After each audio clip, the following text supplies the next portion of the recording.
Yeah, everything is different. Even when you hit the board. Uh,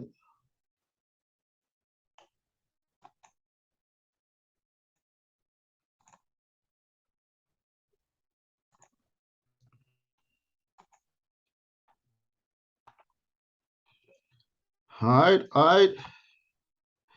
Welcome, folks. We were trying to live stream. I guess it's not going to work this time. So this is the, let's point it out.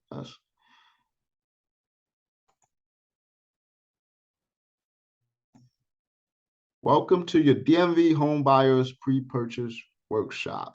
And today, Ms. Laura.Fournier, did I say your name correctly? Yeah. And Fournier. MARCELLUS Kendell, Realtor. Our mission is to ensuring strong, healthy communities by equipping residents to obtain home ownership and build wealth through real estate. And our workshop agenda is to help you understand the advantages and disadvantages of home ownership, the pitfalls of buying a home, components needed to purchase, credit and rental history, budgeting, saving, and affordability. So we're going to define all of those areas for you. And also, we're going to talk about the lending process and appraisals, the real estate process and inspections, settlement, and post-purchase information. Well, we have a lot on our agenda. So our goal today is to provide you with home buying information and education, provide educational tools and websites, and provide access to resources such as down payment assistance programs. So the advantages of home ownership pride. The number one thing is that you want to, it's pride of ownership. You don't just want to continue to pay folks for their pride of ownership, because that's what landlords are. They're building their wealth and all of that stuff. So you want to get that pride of ownership. Privacy. It's your home. You don't want anybody to be able to knock in the door, come with law enforcement and are able to get inside your home or get you out of your home easily. Equity. You want to be able to, this is about the wealth portion of home ownership, is when when you pay that principal amount down and the home values continue to go up, that's when you build equity. Tax incentives and investments. We talked about building wealth and building legacies. This is your castle. So there are a few disadvantages of home ownership, and that is that you don't have a landlord, so you can't call up some other person when a repair needs to be made. You can call yourself and your spouse, but you've got to handle it. It requires stability, because you need to, make that payment every month and take care of the house. So that's your responsibility to keep it maintained. You will get more solicitations and junk mail when you're a homeowner. So just your mailbox will be a little more full and you throw it away when you're walking back. Your neighborhood can change, but the more homeowners there, the neighborhood will be changing for the better. And there could be some hidden costs, but that's what we're going to talk about, so they won't be hiding anymore. So the hidden costs of home ownership: escrow, taxes and insurance included in your payment, unexpected repairs and maintenance, furnishing, decorating, home improvements, and ground rent, sometimes called leaseholds. So just to define the term ground rent, there's two ways that you can own your home. There's a few more, but we're going to discuss the two main ones. And the first one is fee simple. And that's when you own the property, the improvement on the property, which is the actual building structures. and the land that it sits on. So you literally own the land and downward and the sky upward. And so if you strike oil or you find diamonds, those are yours, any minerals that are in the land, as well as the structure. When you're a leasehold, then the property is not yours. You're actually renting the property from the original owner. It's typical in the Baltimore area, but not very many other areas in Maryland. But you rent the property for a nominal fee, and then your house sits on that rented land. And you do have the opportunity to buy that out most of the time when you're at settlement, which I recommend that people do. And the Baltimore area, have you noticed a specific price for that, or is it kind of all across the? Are you seeing different?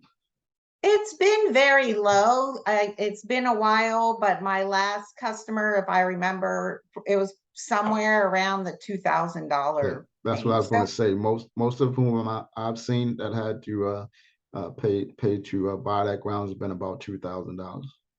Yeah, so it's not onerous, and I do think that it's a big value to get rid of that land rent and own everything, own it all. Yep. So. Fair housing.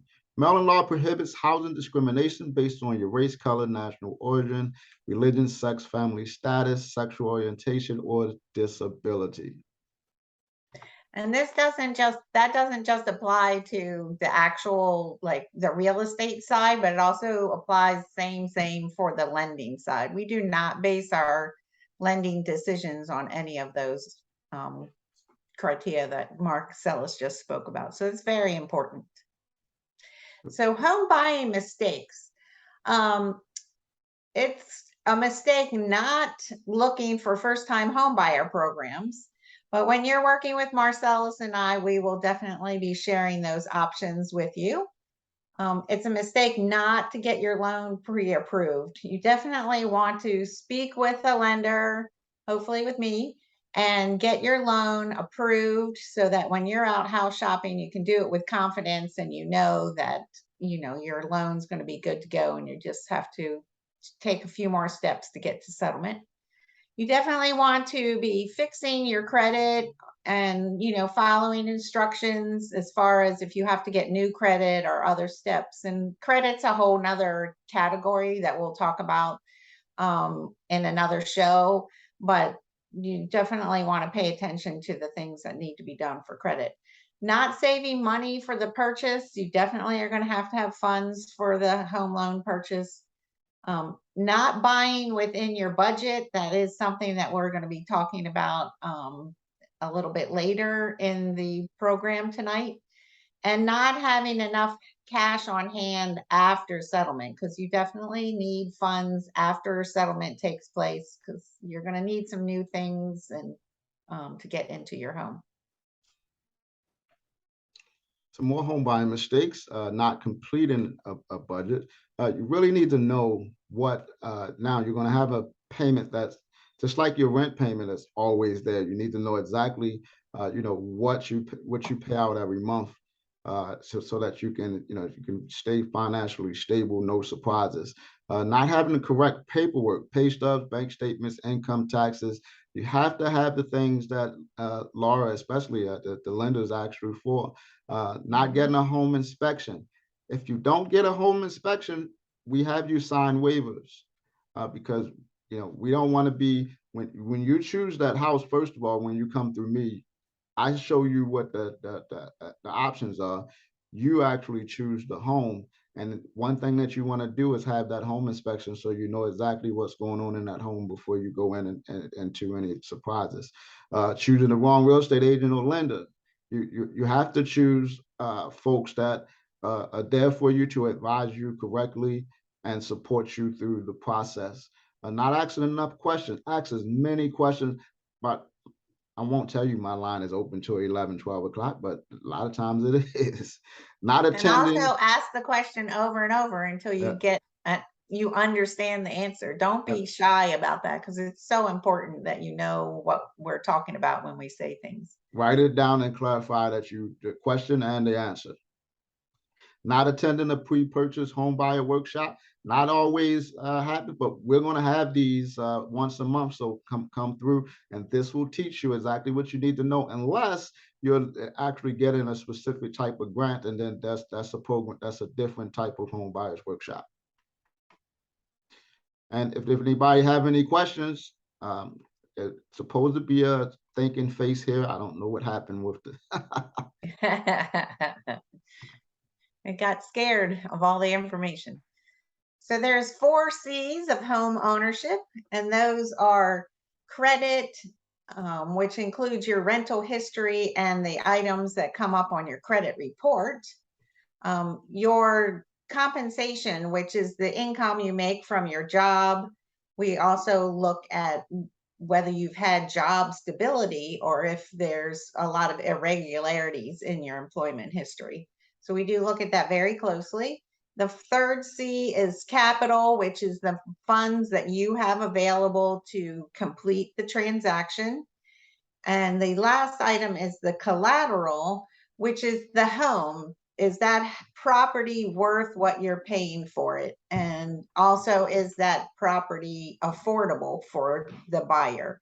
So we look at a couple different things with that last item of collateral. And we're going to go into more detail of these 4 C's as we go along. So first thing, rental history. Lenders verify rent, verification of rent, your CVOR. No late rental payments in the last 24 months. Lender might ask for bank statements as proof of rental payments. Is it, Laura, isn't with the rental payment history, you guys don't normally ask for those unless that credit score is a little lower, and that comes into play with contemplating factors, correct?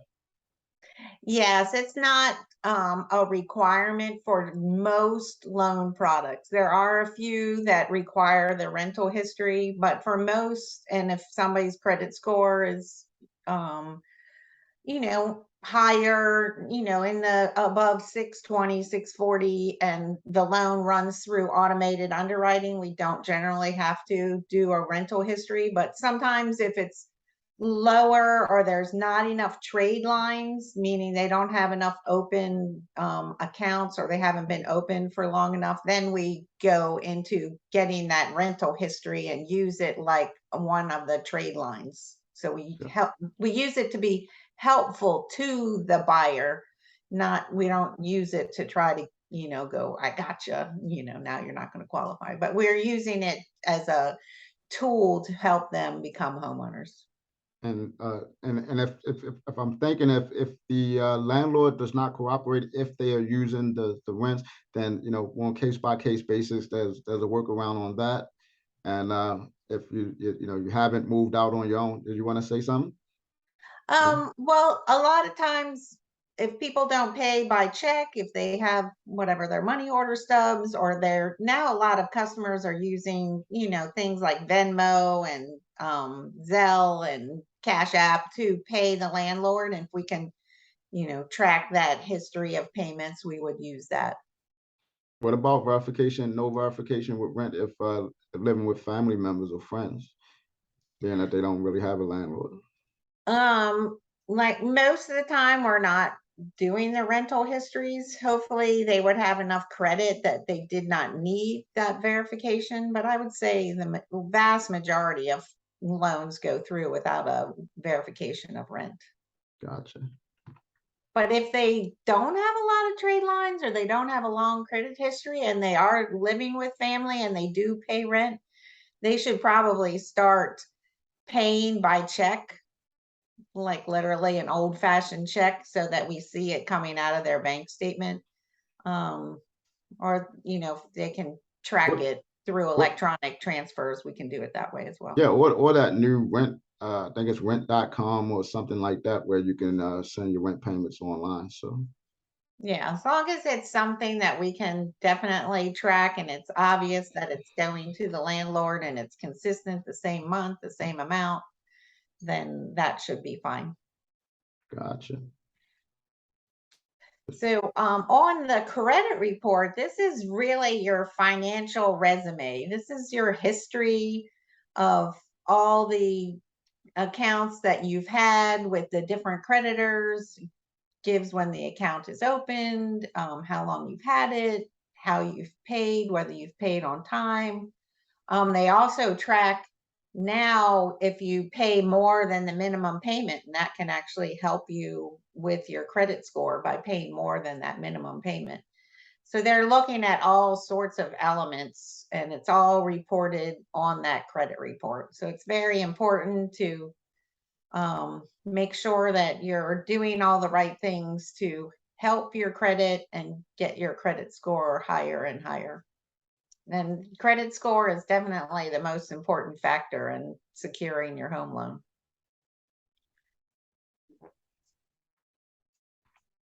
So when we get to the credit scores, you know, 850 to 720, 720 to 850. So on a higher point, you can get any loan you want. Is that true, Nora?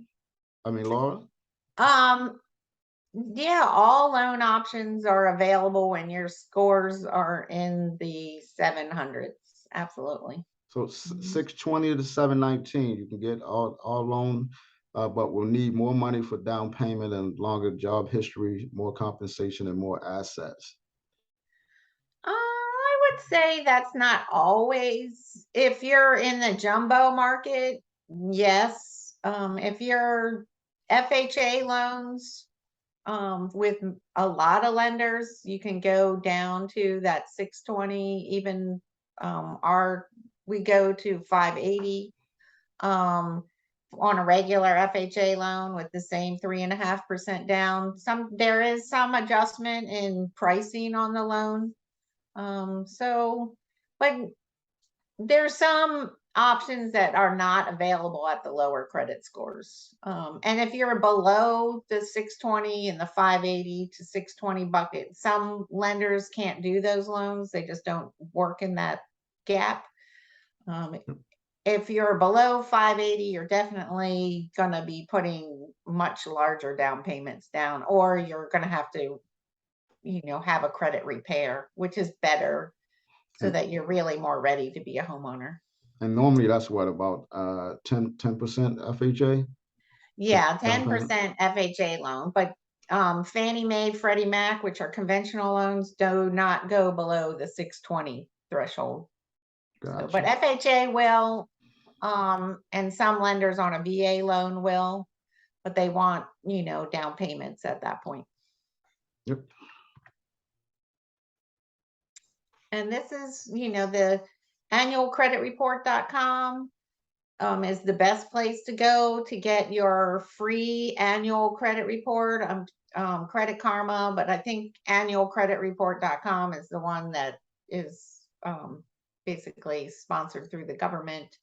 And you can check your credit report every year. You can pay to get them more often than that, but you should look at it and just make sure all the transactions are correct, and do take steps to correct things that aren't on there correctly. And in the past years,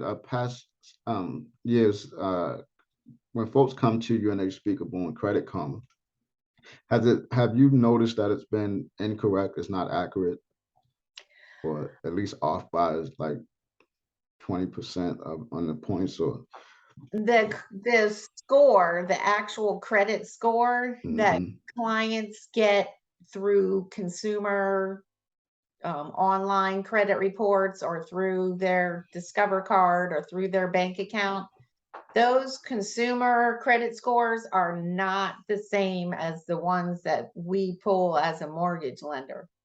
So yes, they are definitely run higher on the consumer side than on the mortgage side. So I would say typically 30, 40 points lower when we pull a full residential mortgage credit report. And that's because the algorithm that's used to do the calculation for the credit score is totally different when we're doing that residential mortgage credit report than on the consumer side. Gotcha. Mhm. And then they can, and also they can obtain a copy from you guys once you pull the credit, or Yeah, we're definitely going to review their credit with them and go over what we can repair, how we can do it, give them homework assignments, walk them through it, kind of coach them through the process of getting it improved. gotcha. Hmm All right. So again, in the upcoming sessions, this is going to be for questions and answers when folks are actually on, or when we're actually live and people want to ask some questions. Right, when we didn't experiencing technical Technical difficulties, difficulties in 2022. but the show must go on, and here we are. Compensation, your job. Linda will review home buyers' last two years uh, for following: stable job, same industry, graduated in the same career will count as work experience, part-time job for 1 year, not seasonal. That graduated in the same career will count as work experience. You guys are still working off of that? Absolutely. So if you customer goes to nursing school and they just graduated and they got a job as a nurse, we are definitely going to use that school time frame as their work. And now they have their job in that career. I have one right now. She's um just finished up like her prerequisites for dental school. She has a job with a dentist, and we're using that history as a student as her career history. Now, part-time job for 1 year, if that is your only job and we're using that and you have some schooling, that's going to be on a case by case basis. If the part-time job is a secondary job to your main job, then you have to have 2 years of working two jobs for us to count both, to count that second job income. Gotcha. So 1 year on a part-time job is going to be depending maybe on the rest of the file, and if we can create a picture of what was happening the year before and the underwriter likes everything. So that I would say that would be more case by case. So more on income. As the lender, we are going to use your regular gross income. And by gross income, we are referring to the total income that you make from your employment before the government has snatched out your taxes and all the things that they take. So it's your full income. So if you make 60,000 a year, then we're going to use all of that, even though you pay, taxes and you pay Social Security and all of those things. So we use the total amount for qualifying you. Overtime income, it has to be consistent. And we have to be able to document that with your employer, and they also have to state that it's likely to continue. And a lot of times for overtime, underwriters are going to want to see 2 years rather than 1 year. I think some of the slides came from I can't think of the word, down payment assistance education class, and I think that's a little generous. Overtime and bonus income, they definitely want to see 2 years, or maybe at this time of the year when we're through the year, as long as you had it last year and this year, you'd probably be good to go with that. We also use Social Security income, Social Security disability, pension, annuity, or any kind of other consistent retirement. We can use rental income from if you have another property. If you have a second or part-time income, as long as that has a 2-year track record, we're going to use that as well. Gotcha. Capital savings for purchasing your home, pre-purchase costs, earnest money deposits. Normally you'll hear EMD, lender application fee, credit report fee, and appraisal, home inspection. All of these are costs associated that you need to put in your savings to purchase a home. Pest and termite inspections. Down payment at closing costs, 3 to 5%. So your earnest money deposit, which is what they call an EMD, this is the deposit that goes along when you write a contract with Marcellus, and you will give him a check or you'll wire the funds usually to the title company. And it's just a, when they say earnest money, that's a good faith deposit. It's telling the seller that you're serious, you're going to follow all the guidelines that were written up in the contract, and you're going to take all the steps necessary to get to the settlement at the proper date and time. So it's really just telling the seller, hey, I'm putting up money to let you know that I'm operating in good faith to go along with this transaction. And that is something that we track. So we show that that earnest money deposit has come out of your account as part of the documentation process for the loan. And on the escrow, I don't know if so nowadays mostly we're trying to get that escrow money in by at least 5 days. It's a little sooner if possible. Okay, yeah. A lot of the title companies have that electronic transfer service now, so it can happen pretty quickly. Folks are still pretty slow with it. They come up with anything to say the reason why they couldn't get that done. The problem with the electronic is the fee for it. So now you're paying $15, $25 to have that wire done. That becomes the issue with some folks on that one. So many people don't have checkbooks anymore, so yeah. you can't just write a check, Yeah. which is always interesting. And that EMD will go towards your closing cost during settlement. Oh, yes, absolutely. I didn't read that one. That's fine. Yep. So home buying expenses. All right. So this chart is just a little estimate. Application credit report fee amount $100 before contract purchase to lender. Earnest money deposit $1,000. Normally it's 1% of the sales price during at contract. Appraisal can be, I've seen lower numbers lately, 550, 575. Most of the ones I've seen over 600 might have been for like a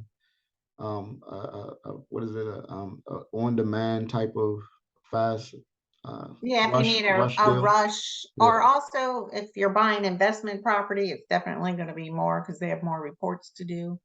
If it's a larger square foot house, they might charge more. Yeah, so just like this is saying that this normally happens around the second week of once you're under contract. Home inspection, 400 is around about right, depending on what area you're in and how big the house is. But this normally happens lately during the first week because it's been tough trying to do 10-day home inspections, even though that's kind of the norm, but we try to do 5 to 7, somewhere around there. And it also depends on the area. Some areas, Montgomery County does not like 10-day inspection periods. It's unheard of for them. Homeowners insurance, around $900. You don't see, normally that will go on the settlement statement around settlement. Well, you have to shop for your homeowners insurance at first. So, and down payment, of course, that's based on 3% or whatever type of loan program you actually have. And so with all this totals up with what we have here, the needed to purchase a home is about $6,500, folks. So this is how things are pretty much calculated once you're going into the process. So settlement costs, we have a little sample here. We have the home sales price at 150,000. The pre-settlement costs are $3,000, probably lower than that pre-settlement, but settlement costs at about 5,800. Your down payment is 3.5% of that 150,000 or $5,200. the total closing cost here is 14,000, and what was paid up front, which is the 3,000, I'm sure the pre-settlement costs included that $1,000 earnest money deposit. That's where they got there. And then you have a grant or a loan from a down payment assistance program of $5,000. So you would take your total 14,000, subtract out the amounts of paid up front and your grant from the down payment assistance program, and you would be at is it going to tell us $6,000 is my calculation. Hey, I can do some math. Good thing I'm a lender and I can do math. Saving money, do's and don'ts. Create the do's, create a budget, put 10% of your paycheck in savings. Number 3, pay your creditors on time to avoid interest. 4, create saving accounts for all goals. Don'ts, number 1, borrow against your 401k or retirement. 2, obtain a payday loan, pawn shop loan, or personal loan. 3, impulse spend. Do not buy that car. This is 3 and 4 goes together. Do not buy that car or RV or anything that will cause you any problems on the. Just don't buy anything. Nothing. Right. Don't, yeah, go on a spending moratoriums. You got to trim back the budget. You got to put every extra dollar in savings. This is your most important goal. It's so worth it. So you just stop doing other things that are not necessary and start saving that money so you can reach this big goal that you've set. Some of you, we know you worked very, very hard to get your credit score up, but remember you had a goal to purchase a home. And so you're not going to do all of these things at once. Buy a house, car, motorcycle, all at one time. Get the house first. Yeah, because guess what? The mattress does not fit on the motorcycle or in the car. It's just not comfortable. But it's going to be great in your bedroom at your new home. Well, if anybody had any questions, this is where we will ask them, answer them. So affordability takes in the question, how much can you pay for a monthly mortgage? And that is going to depend so much on how much you earn every month, how much obligations you have. I'm going ahead of the thing. How you like to spend your money. So with that monthly mortgage payment, it's principal. It's the amount owed on the home. Interest, amount lender is charging you to borrow the money. Taxes, real estate and property taxes. Insurance, homeowners insurance. Mortgage insurance, insurance to protect the lender. So we have a little sample here. Again, on that sales price of $150,000 at 6%. The principal and interest each month would be $900. The estimate for property tax is $300. The homeowner's insurance estimate was $100. And the mortgage insurance is $150. So you have a total monthly payment of $1,450.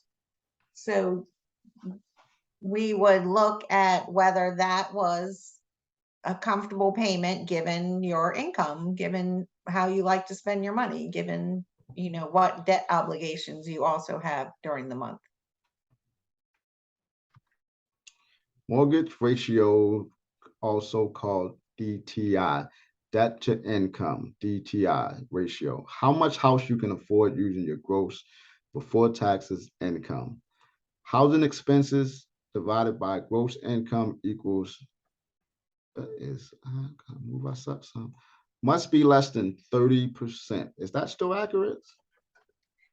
Well, on an FHA loan, they like the housing. That's your total pay, principal, interest, taxes, and insurance divided by the gross income. They like it to be 29%, but we certainly see those all the way through the 40s, all the way into the 30s, and even into the low 40s. And that just means that like 30–40% of that gross income is going just to the house payment. But the more house payment you have, the less debts you can really afford to have. So if you have a low house payment, you can afford to carry more debts. So that's when we get into also the housing expenses plus long-term debt. That on the credit report divided by gross income must be then 40%. No, we're going to go all the way on a conventional loan. We go to 50%. Okay. And on FHA, you can usually go a little bit higher than even 50%. But you have to know how you like to spend your money. And that's really what I was speaking to in the beginning of when we were talking about house payment. You have to know what you like to spend your money on, because certain things we don't take into consideration. We don't take into consideration child care payments. We don't take into consideration like insurance for your car. We don't take into consideration food. We don't take into consideration utilities. See, these are things that we discuss with the borrower, but they're really not a part of the debt to income calculation, but they are part of their payments that they make every month. So we have to be thorough with that conversation, and the home buyer has to be cognizant of how they like to spend their money so that we make sure that they're going to be comfortable with that new payment. Yep. Affordability. How much home can we afford? Gross income equals 48,000 per year. 48,000 a year divided by 12 equals 4,000 monthly gross times 0.30, which will be what, 30% or 3%? That'd be 30%. So 1,200 maximum payment, taxes and insurance 400. They're subtracting the taxes, and so the principal balance would and interest would be around $800 a month using a 5% 30-year fix for $150,000 home. Right, but in the previous example, we were at 6%, which rates are even higher than that now. So in this, if we looked at the previous example at 6%, the principal and interest was $900. So they would be probably still qualified, but their ratios would be higher given that the rate had gone up. So we'd have to have that conversation about whether they were still comfortable and thought that they could make that extra payment of $100 a month more. Gotcha. And then this is going into the debt to income calculation. They're adding in your car loan, your credit card, a second credit card, student loan payments for a total of $800. And that's your debts that you pay in addition to a house payment. And we take that amount, I'm assuming on the next page. Oh, they're going to do it backwards too, to show us. So they came all the way back from they used the 40% on this one, and the 40% take you to 1,600 minus the $800 long-term debt monthly, which brings you down to maximum payment of $400 minus the $400 for taxes and insurance, leaving the principal and interest for this borrower at 5% for 30 years. They would be only eligible for a $75,000 home. Yeah, they're working it back. You have to have the budgeting counseling and see if you can get some of those debts paid off if you needed to, look for a house that's, a higher sales price. So these are all things that you can work them forward and backwards and see what people qualify for. So amortization is the process by which the loan principal decreases over the life of the loan. So a portion of each payment is applied towards reducing the principal balance, and the rest of the loan payment goes to paying the interest that is due on the loan for the month. So on your 30-year amortization, each month you're going to be making, some of the money goes to principal, the rest of it goes to interest. And we're back to answering questions if anybody has any questions. Do you have any questions, Marcellus? Don't have any questions. All right, now we're going to introduce to you the loan officer of the hour, Miss Laura.Fournier. So thank you. So I'm glad to be here, and I've been a loan officer for several decades, seen all the ins and outs of the business, and can answer almost all questions.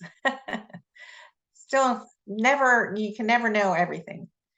So they suggest that you interview multiple lenders and decide, which one you like to work with the best.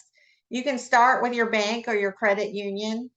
I don't personally recommend that because your bank and your credit union do not specialize in mortgage lending. As a mortgage lender, we are not a depository institution. We only do mortgages. So I specialize day in, day out, 365 days a year in mortgage lending. Your bank account people, they don't specialize in it at all. It's just something else they do. So work with a specialist because we really have your best interests at heart. And you can verify that your lender participates in down payment assistance programs. And I always show all the options that are available to the client, not just one loan product. And if by chance you had a product that was better, I would certainly tell the client to grab that product as fast as they can, because sometimes there is a specialty product out there. So you definitely want to be able to take advantage of that. But we always want to do what's best for our client.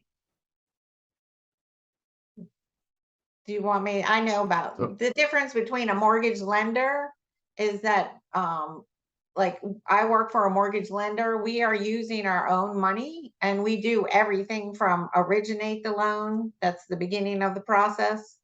And we carry it all the way through to you, the client, going to settlement. And as a lender, we also service our loans. Now, a mortgage broker is more of an intermediary. They are not the lender. They are providing the service of finding you a mortgage loan and helping you put the documentation together. But when you go to settlement, the lender that's going to service your loan is going to be where the money came from, where the loan package came from, and you're going to get disclosures from both parties throughout the process. So broker can't actually make the final lending decision. They have to send it to the lender for that approval. And they also, in some cases, don't have use down payment assistance programs. Yeah, sometimes they don't do VA and FHA loans. They just do conventional or more unusual loan products. So if you are pre-qualified, we're going to base the decision or the initial decision on just what the buyer has told us, not that we haven't verified anything. But if you get a loan pre-approval, we will verify some of that information and then also provide like cost estimates. But it's better to get pre-approved than pre-qualified. Pre-qualified is like the least amount of information the lender can get to even give any kind of a pre-approval letter. Yeah, one time I got a borrower that had a 700 credit score, but her pay was about 15,000, and she was looking at a $300,000 house. And that lender gave her a pre-qualification, put them on the contract, and she could not buy. Yeah, because they didn't do any, they didn't have enough information and they didn't, dig into it. But it's better to get loan approval. That's even a step above pre-approval. So people who work for originators are the mortgage loan officer, and that's what I do, taking the loan application, presenting to the buyer, stepping them through the whole loan process. But I have a couple people that assist me.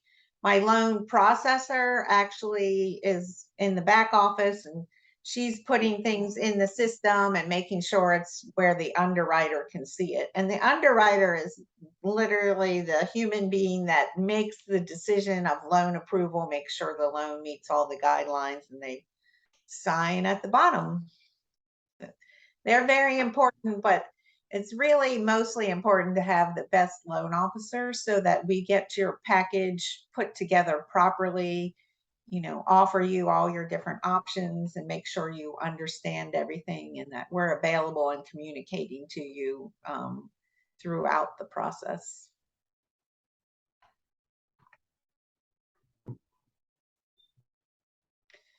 So the mortgage loan processor will verify your credit. They will verify your rental history if that's required. They definitely do the verifications of employment, make sure that we have all the necessary documents to check the income. They will review the savings and checking accounts and other asset statements, and they come behind me and make sure that I put the figures in the loan system properly, and we'll talk together to make sure we make any adjustments that are necessary. So they're my right hand person. They double check me and make sure that if we don't have all the paperwork yet from the buyer, that we follow up and get that paperwork from them. That's just part of the back office process. And these are different types of loans. And I'm sure that as we do these scheduled workshops, we're going to talk more in depth about these different types of loans. But FHA is a government sponsored loan through Federal Housing Administration, and that down payment is 3.5%. If you are a veteran and you have served the country and meet their criteria, we have VA loans, and thank all the veterans out there for your service. We really always look forward to serving our veterans. And it is a fantastic loan at no down payment. So you put in the service and you get a reward of that no down payment. It's a great loan. If it's available, there is the Maryland Mortgage Program. The old name for it was CDA, but it's the same administration, but now they call it the Maryland Mortgage Program. And you can do conventional or FHA using their programs. And conventional just means that the loan is backed by Fannie Mae or Freddie Mac. We use their guidelines. They are the ultimate servicer for that product. It's private mortgage insurance. If you're putting down anywhere from 3 to 20%, you would need mortgage insurance from a private company versus FHA, where you get government sponsored mortgage insurance. But that's another big topic, and we'll be discussing that more thoroughly in the next upcoming workshops where we get more detailed. So there are fixed rate loans, and fixed rate just means that the rate is fixed for the entire loan term. So it can be 10 years, 15 years, 20 years, 25, 30 years, any number in between there, but it is fixed. So it will not change the whole life of that loan product. And then we have adjustable rate mortgages, which we haven't really been putting clients in very much in the last decade plus time, but they probably will come back as rates are creeping up and up and up. And those mean that the loan rate is not fixed. It's adjusts at some predetermined and scheduled amount. We have to disclose to you exactly how that adjustable rate mortgage works, go through that with you thoroughly and make sure that you're comfortable. But it can be, the first initial term can be fixed for 1 year, 3 years, 5 years, 7 years, 10 years. And then it would, after that term, would change to an adjustable, and it could be adjust every 6 months or 12 months after that. So there's a lot of moving parts on an adjustable rate mortgage. So when that is presented as an option, we definitely, as a lender and as the buyer, want to make sure that that is communicated very thoroughly. And these are the documents that you need for your loan application. Marcellus would be helping you with the contract of sale, and it's ratified when all parties have signed it. Once you've turned that over to your lender, we're going to send out a loan package, and once the loan package is signed, we can collect the upfront money for the appraisal. We don't personally, as a lender, charge for the credit report upfront. Get that at settlement. We're going to collect or update your paycheck stub so that that covers the most recent 30 days. We will want your W-2s or 1099s, your federal tax returns, your 2 most recent bank statements, and if you're a veteran, your certificate of eligibility.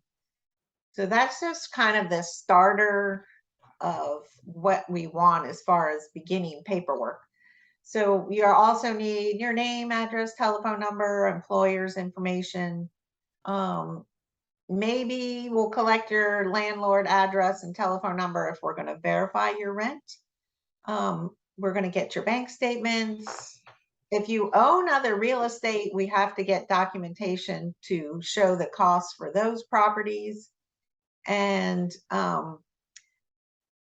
maybe some copies of receipts if there are any accounts on your credit report that are paid now, but they're not listed as paid. And we would update that information by getting those receipts from you.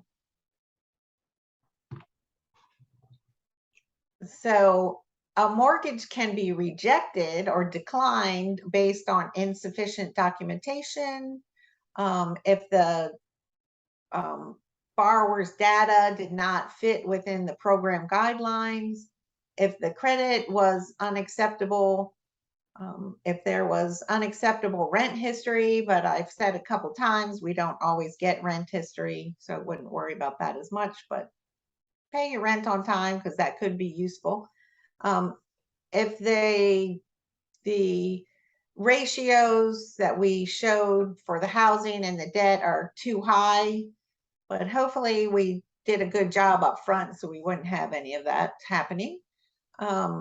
If there's unstable employment, if there's not sufficient monies to go to settlement, or if the appraisal comes back with lower value, then that's a renegotiation of the contract terms. But a lot of these things that are listed here, with a good, thorough lender, we would not be finding that out after you got under contract. Also, you That guys, is not the time to find out. yeah. Also, you guys use the DUI, right? And catch all of that stuff, the digital underwriting. Yeah, we use DU. DU and LP, which is Freddie Mac, and we underwrite it. But it's really important for the lender to dig this up early before the person goes out shopping. I am very thorough with my clients. I am determined for each client to have a good, smooth loan process. And I do that by asking a lot of questions up front and by digging out this information so that we have loan approval before you go house shopping. So much better that way, because then you can be calm and know that it's going to happen. The seller knows it's going to happen. Marcellus can negotiate a better contract because that he knows you're going to settlement. It's not iffy or wishy-washy. So definitely we can smooth out the process by doing more of the work up front. And as a fantastic, great lender, that's my job to make sure I do that. And I do it by being very transparent with the customers about why I'm being so thorough up front and collecting all that information. So during the loan process, you want to keep all of your accounts current by making all your payments on time. You want to make sure you keep copies of all your financial papers with you. I know you're going to be packing where you're living, but you need to keep your financial paperwork available in case we need something else. So that could mean bank statements, pay stubs, tax returns, if you've had a bankruptcy, these types of papers. You want to keep receipts for any accounts that you've paid off so that we can get those cleared up on your credit report for you. When we ask for paperwork, the more quickly you can get it to us, the faster we can get through the process. And you want to have good communication with your lender, and make sure that you're telling them, your loan officer, a lot of information. Tell them the story so that they can serve you better. And probably going into things not to do. So do not apply for any new credit. You don't want to let anybody else pull your credit, because that can pull down your credit score. And almost never, ever, ever, never, ever, even for your most beloved loved one, go sign a loan. Give them a gift, but don't go sign their loan. Do not quit or change your job, and not even if it's for more money, until you have spoken with your loan officer and you make a plan. Don't just do it willy-nilly. A lot of times it's perfectly fine, but have that conversation up front so you're not messing things up. Don't change your banks. Don't close out your account. Don't transfer your money all over the place, because we have to be little hound dogs and follow the dotted line and the popcorn trail and see where all the money went. Don't make any large deposits, large cash deposits that can't be documented. So if you're going to make a large deposit, talk to your lender first so that they can tell you how to do it and have it documented properly. And definitely do not tell any lies. The underwriters, they have so many backdoor systems. They check absolutely everything. You just don't get away with things. It's just don't do it. Don't do it. If you don't feel comfortable with your loan officer, then call us. We'll take good care of you, because you have to feel comfortable, because we have to know everything. We really do. So the loan process shouldn't take more than 30 days, especially when we've done our due diligence up front. It can take longer. Sometimes it does, but hopefully not. So once the appraisal's been paid for, then the appraisal company will go out and do their job. So once you get that payment link from your lender, you definitely want to go ahead and pay for it, because that's necessary. Within 3 days of the application, you should get a good faith estimate, which is now called a loan estimate. They changed the name. And before settlement, you'll get, you'll also get a truth in lending statement. So that comes together. It's actually in your loan package when you get the contract and you get the loan package. All of that is part of the application package that goes out to you. So, but it's not called a good faith estimate anymore. It's called a loan estimate. So the loan estimate is the itemization of all the fees and all the costs for the loan. And it covers, many, many expenses, appraisal, inspections, title fees, origination fees, government fees. And it's the estimate that is showing you all your out-of-pocket costs. And there shouldn't be anything more than a 10% variance from what you originally get to what you see at settlement. And most of the time it's a lot closer than that. There are some buckets on the um, loan estimate that cannot change at all, like the lender fees. So there, it's very precise. And the loan officer should go through it with you. I do. We review it with you so you can ask questions. This is just a standard disclosure. It talks about the annual percentage rate, which is the combination of the interest rate and the closing costs, or not all of them, but some of them. And it shows what they call the true cost of the loan. It allows you to compare apples and apples, but if you're getting a FHA loan and a conventional loan, you can't look at the truth in lending to compare because it's two different loans. But if you got a truth in lending from one lender on an FHA loan and you got it from a second lender on an FHA loan, you could see the one that had the higher APR just means you're paying higher closing costs with the whichever lender had the higher APR. But that's basically what you use it for. But the note rate is the actual rate that you're paying your loan on. So a little confusing. The appraisal is the actual market value as determined by a licensed appraiser who goes out to the house, inspects the house, and draws up a huge report, usually 30 some pages, detailing all the particulars of the house and his estimate of what that house is worth based on what other houses that are similar have sold for. Your tax assessment is the actual county, and they determine the assessed value of the property, and that's what they base your property taxes on. So in general, the appraisal, the market value is higher than your assessed value. So folks, don't go to the city tax records and see assessed value and say, I'm paying too much for my home. Excellent point.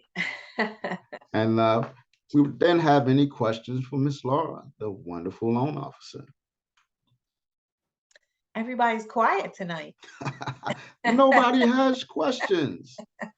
Okay. So now we have the real estate agent, Kendell One Realty Resource, a BENNETT Realty Solution Company, Mr. Marcellus Kendell, who's now going to go into what is a real estate agent? A professional who will assist the buyer in finding a home, providing neighborhood information and comparable sales in the area. Will also provide referrals for home inspectors, home insurance, mortgage loan officers such as Miss Laura there, and others to assist the buyer. With choosing an agent, go interview 2, 3 other agents. When you're finishing, you come talk to me. It's a wrap. I mean, I advise you to go and interview with other people. And by the time you get to me, it's a whole nother ball game. I guarantee you. Ask about their experience, referrals, administration fee, type of agency. If they're familiar with down payment assistance programs, make sure they understand your need and wants. I've been through just about every different loan program there is out there. Even this week. So, and then within the last couple of months, I've actually been working with folks that are actually doing physician loan programs with, physicians are actually out there and getting qualified for 100% financing. In Maryland, there are 3 types of agents. Buyer's agent represent the purchaser, seller's agent represent the seller, dual agents represent both purchaser and seller in the same transaction.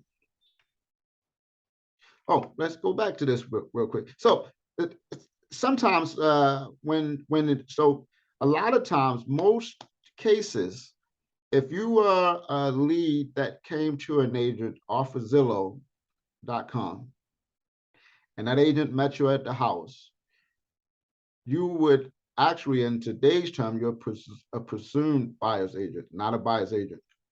You're only a buyer's agent when you sign a buyer's agent agreement with that agent. And then and also at one point we had understanding whom real estate agent represents. But as long as you have that buyer's agent agreement, that explains to you that you actually hired this guy. But and understanding whom a real estate agent represents actually spelled out all these different agencies, how how you can look at. So when you meet me at a property and I've not signed anything with you, I'm a presumed buyer's agent. You haven't hired me yet. Duties of a buyer's agent requires mortgage loan pre-qualification letter before shopping for a property. We're going for pre-approval, right, Laura? Or loan approval, because we do a little bit more to get it done up front. We're going. We show properties to buyer. We review values and areas to compare to the home value of the home that you're looking at. So what I like to do is when we actually go out and we look at the home that you say, Marcellus, this is the home, and I say, okay, give me a few. I know you're excited. You want to make an offer on this. Let's look at what the comparable homes are sold for in the area, so that give you a sound foundation of how much to offer and negotiate to get this home under contract.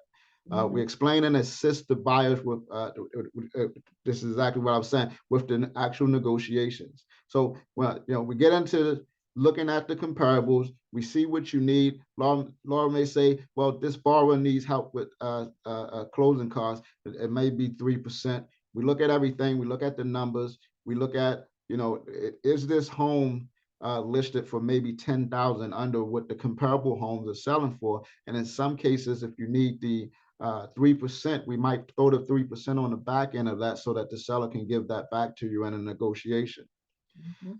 We also doing so we talked previously in regards to what we do is when we write the contract, if you want a home inspection, which is also, we'll talk about this very heavily later, especially once we're doing consultations, is you can use the home inspection period to actually get out of the contract by having a home inspection, finding things wrong that doesn't suit where you want to be when going into that property.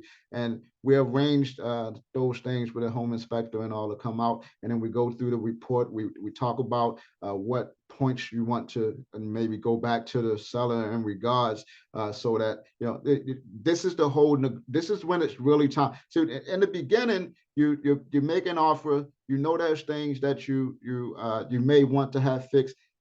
Writing the contract is not the time when you go into negotiation. Get the contract, get it under contract, get your contingency of the home inspection accepted, and then get into that contract first. Get the home inspection done. Now you can make your negotiations. We remain in contact with the mortgage company. I'm very close. I don't think I get on Laura's nerves, do I? No, you don't. There's been loan officers I talked to that can't stand agents because during the process they're getting on their nerves. They want to know what's going on. They want to know that they're beating them up. But we do stay in contact. Good. That's because I call the agents with updates, so they don't have to call me and get on my nerves. Because they already know what's going on. There you go. Same thing.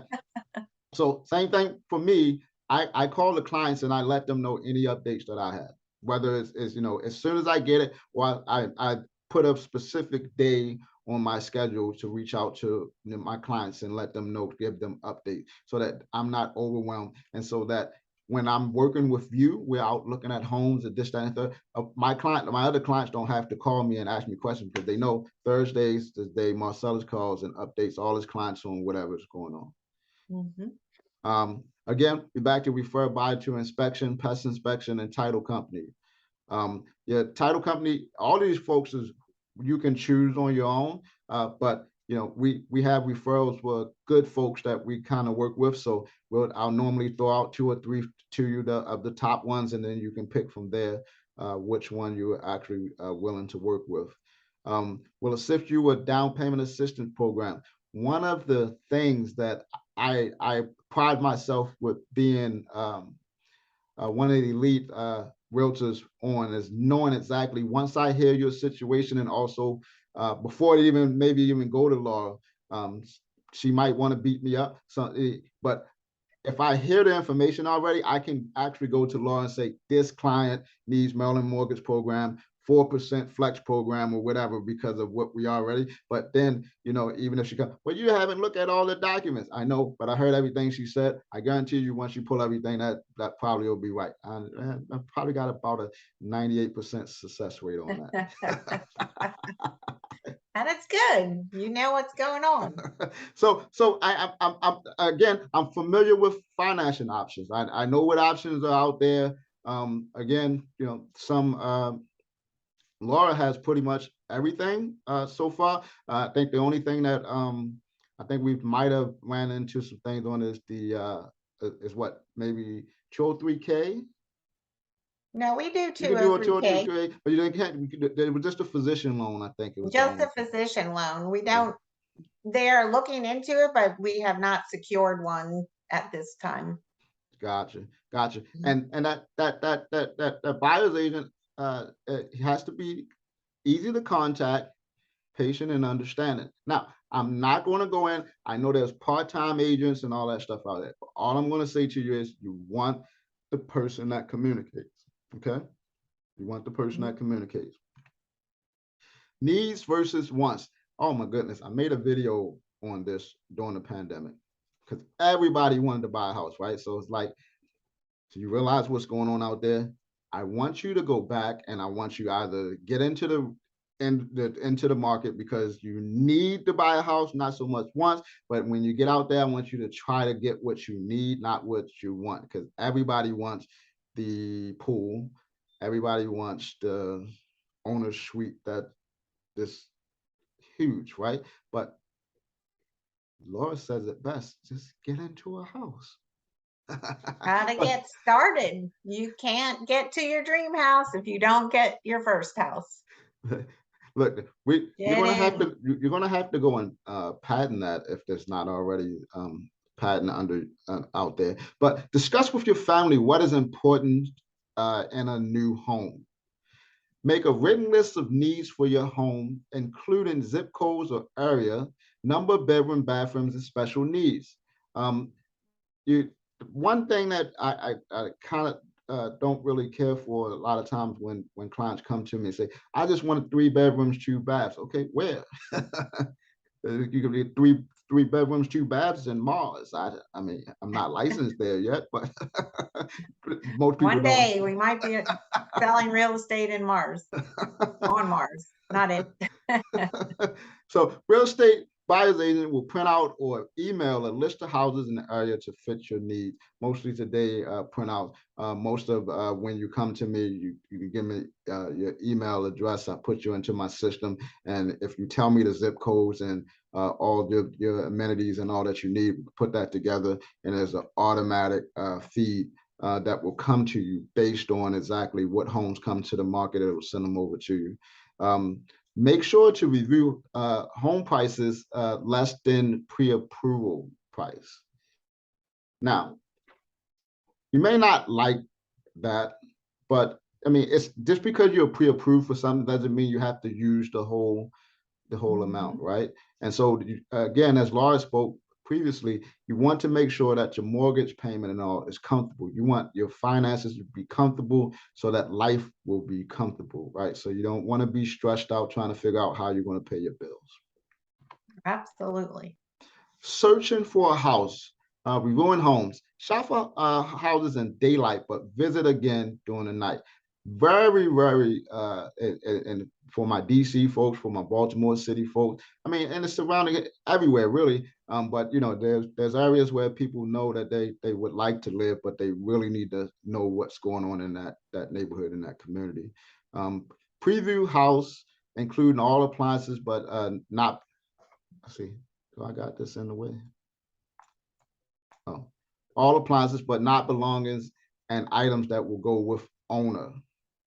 So there are some things that you have to understand that will probably not convey with the property. I should be able to give you that information when we're actually going into the property. If I don't have the information, I'll be sure to update you with that information before you make a decision on writing a contract. Make sure to review all major systems, plumbing, electricity, water heater, furnace, kitchen appliances, and bathroom. When we walk through homes, you'll see Marcellus. If you see Marcellus going up at the ceilings, you come behind me and go up at the ceilings, right? If I usually, we go down in the basement, you see Marcellus goes into the spooky closet. There's something in there that you need to see. So come on in there with me, right? Like put your, if we can't get to the light, put that phone on your camera. Let's go in and let's see what's going on up underneath the hood. We need to know what's going on with these heating systems, the hot water tanks, the appliances. We run water, we flush toilets and all of that stuff so that we can get a little basic understanding. If we're in a house and we turn a faucet on, we hear knocking, we know there's some air or something in that line. So we want to do some of these things so we kind of have a understanding that before we get in that home inspection period, if you go under contract, then these are some things that you can also point out to the home inspector, although he or she is going to run all the water anyway and find that stuff. Searching for a neighborhood, reviewing a neighborhood. Visit the neighborhood at least 3 times, morning, during the day, and at night. If possible, talk to other neighbors that live on the block or in the area. When you're ready to search for home, go to Kendell1realtyresource.com and you find all the homes that you're looking for there. Find out about the public transportation in the area. Find out about the schools in the area. Greatschools.org, I think, is still up and functional, so you can click, you can go to that link and look up schools and in the areas that you're actually interested in. Before signing the contract of sale, know the following: what will be the full monthly mortgage payment, principal, interest, taxes, insurance, and mortgage insurance? Gotta be comfortable with that payment. How much money will you need at settlement? This is a must. You have to know. I've had people, I don't know how, get the settlement and then ended up needing $1,000 out of it. Where's it supposed to come from? I don't know if you know, but I don't know either. So can your lender and real estate agent settle on the home before a date on contract? Time is of the essence. Well, can your lender and real estate agents settle on the home before a date on contract? That's the possibility, right? If everything is done, everybody's ready to pull the trigger, it can be done. Choosing a home inspector, when you choose a home inspector, real estate agents should have a referral. I do. I have at least 3 or 4. I have 2 that I really say that they're pretty good, but again, always give you 2 to 3 business cards to try to make your choice, but whichever one you choose, they're all top of the line. Ask home inspector about a number of inspections performed, referrals, written outcome, and fees. Home inspector evaluates the structural and mechanical condition of the property. The purpose of a home inspection is to identify any major problem before purchasing home. Buyer can ask seller to fix problems during that negotiation period. So as long as it's not that 2020, 2021, early 2022, everything was as is, you can negotiate. Mm-hmm. Home inspections. For your protection, get a home inspection. Listen, I know it's a lengthy process. I know it could be $400, but it's well worth the money to have the home inspected. Because so I had this, I'm gonna shout out Mr. Bill Blake. Mr. Bill Blake was a wonderful home inspector. The reason he is because he made you walk through the house with him. He made you open and shut the windows. He made you open and close the doors. What he was doing was he was teaching you about your home, right? Not only the fact that we were going to make sure that these things are operational, but at the end of the day, you're touching and feeling things that most people who live in their home for 20 years may not even touch. So the inspection will be written and organized. The home inspection takes about 2 or 3 hours for a good home inspection. You and your real estate agent should attend the inspection. I tell you, I attend the inspection, but 6 years ago, I decided that it was a conflict of interest for me to be inside with the inspector, because if I had bad inspectors, I was teaching and not allowing them to do their job for the $400. So I stay outside, and then we actually come when they report, and then we discuss the report. That's just the way I do. Some people might not do it that way. Price for the inspection depends on condition and scope of inspection. Larger houses normally cost a little more, and also if you add on different things, radon inspections and other things, other actual inspections that the inspector actually offer. Home inspectors should never offer to perform repairs. They are not trade people. And again, we're at the blocks that's supposed to be something like this, like a thinking person, but it just didn't happen. Now the little sign up there, the little bubble. So I'm going to grab this one as well, unless you want to. You ready? Well, I just say at settlement, they sign ton of paperwork. It can be 60 to 80 pages. I've seen loan packages that are bigger. Yeah. So I can sign. There's flex your hand, bring your favorite pen as long as it's blue. Basically, all you're going to do is gain muscles in your hand. You got to sign it, but you know, the title company will tell you what you're signing, and you know, but it's standard form, same papers, but different numbers for each client. But y'all have seen the numbers at least 3 days prior to settlement. Your lender should have already gone through them. So pretty much signing is just the fun part, and you shouldn't have too much stress at settlement if everything has gone properly. Yep. And if everything went well with the signing, you should receive all keys that the seller has. And major thing is somewhere between that time that day that you're going to settlement, you start reaching out to all the utility services that you need to have switched over in your name. So. So the important docs at settlement, you would have seen your closing disclosure a minimum of 3 days prior, because you have to sign it or you cannot go to settlement. So that's your final list of costs, and that will tell you how much money you're going to bring to the settlement table. So you review that with your lender, sign it. We like to get them out faster. A lot of times it's a week or 2 weeks before, and then you'll get an updated one closer, but you have to sign that initial one, and we have to go through those figures with you. And what do they call that these days? Closing disclosure. It used to be the HUD-1 settlement sheet. Now it's a closing disclosure. And then you also sign the mortgage loan. That's your details, the figures, how much your loan amount is. And then your deed of trust is the document that ties the loan to the property and your promise to repay. So, and your proof of ownership. And your proof of ownership, which is the big part. Items needed for settlement.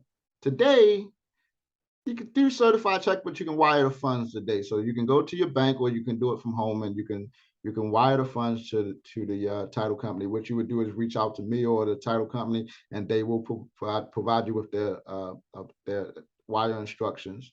The homeowner's insurance declaration with a 1-year paid receipt is normally taken care of. The declaration is taken care of by law, and then all of the fees just come out at settlement. Termite certification is sometimes already taken. Well, if it's needed, we'll sign it at settlement. Both parties will sign.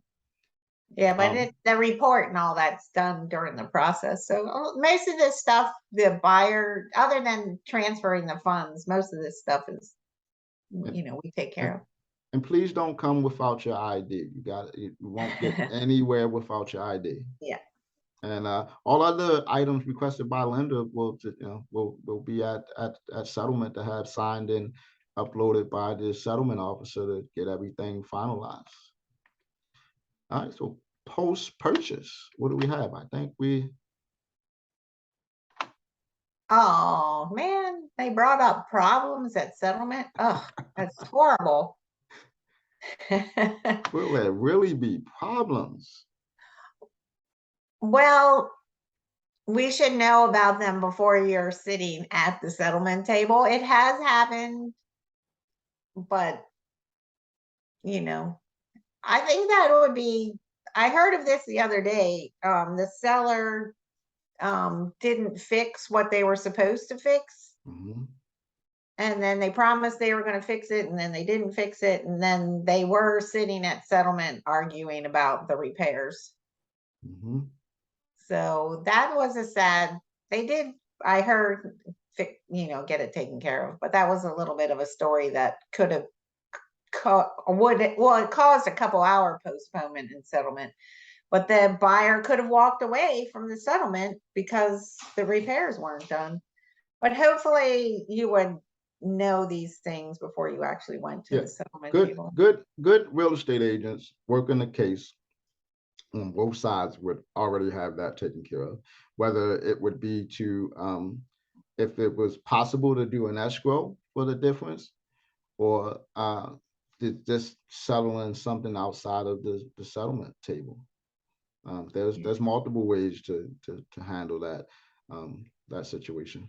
But with good communication, and like with Marcellus and I, and we're always talking, and we try to work things out ahead of time so that we get to settlement on time, and you get your keys and you move in and you start the enjoyment process. Yep. So it's all about communication.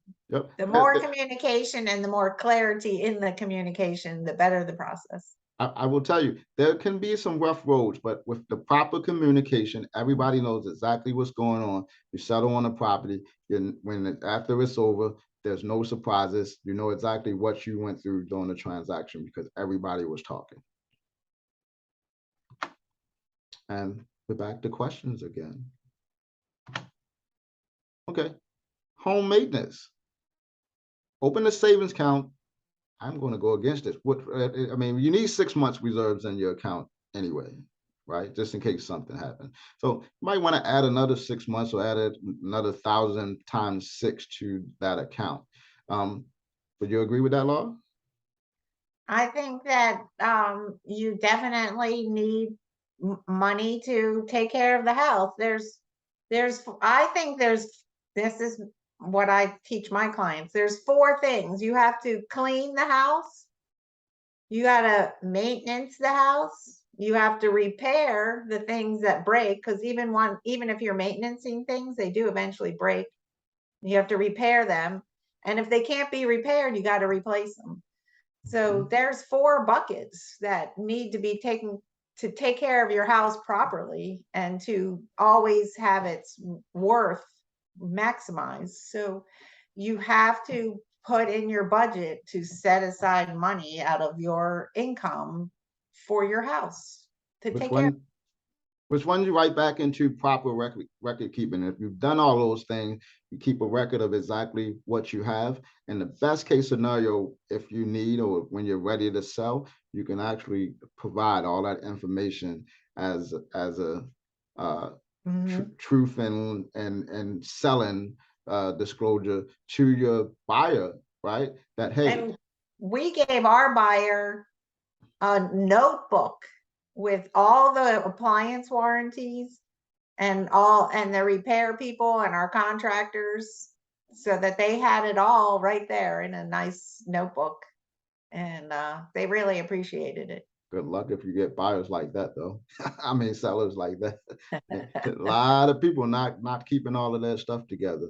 Avoid high-risk second mortgages and other loans. Really pay attention to if you go out there and you gain equity in this wealth building vehicle that you have, and you want to partake in some of the advantages of doing that, you have to really make sure that how those loans are spelled out, because what a lot of people don't know is if they foreclose on that second, they can possibly come, and that second can supersede the first somehow.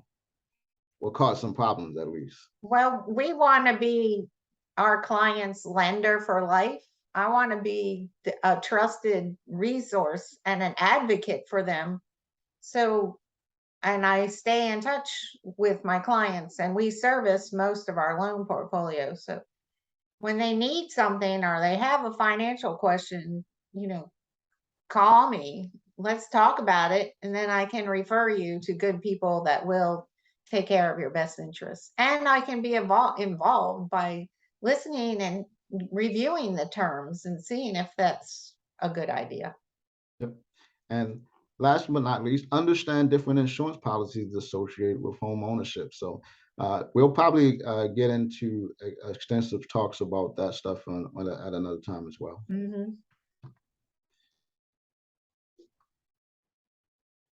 Right? Want me to get it? Yeah, I talked about this a little bit Yeah. about, the cleaning, the maintenance, the Yep. repairs, and the updates, improvements. So, Yep. but those are all things that you want to save for. And, if you're maintaining and repairing, then the last bucket is updating. That's the fun part. You want to do that but that's exciting. You want to do that as part of, as you've lived in a house over a long period of time, you want that new kitchen, you want that new bathroom, or you want to add a room on the back of the house or what have you, or you want to enclose your carport into a garage. Yep. So those are all great things to bring value and help your house increase in value. All right, we're back to it. Does anybody have any questions? Well, don't speak at once, please. Hey, tell us how we did today. If you enjoyed what Laura and I put together for you, please leave comments, like and share us on YouTube, on all the social media platforms. We will be back next month, ready, and hopefully the technical difficulties have been eliminated, because we want everybody to get the information that we have to share. Anything you want to say, Laura? I think that as we do these going forward every month, we're going to take deeper dives into, these areas and segment it so that we can go a little bit deeper and give more clarity for each of the subject segments. So definitely come back and join us again. And when we are live, we really do look forward to answering live questions, because that's what makes this the most interesting, and we love helping people. We thank you, and we look forward to you reaching out to us to get us to assist you with all of your home buying and selling needs. And again, we'll see you again next month. You haven't seen the end of us yet. This is just the beginning. We're going to be your real estate professionals for life. Amen. Take care, everybody.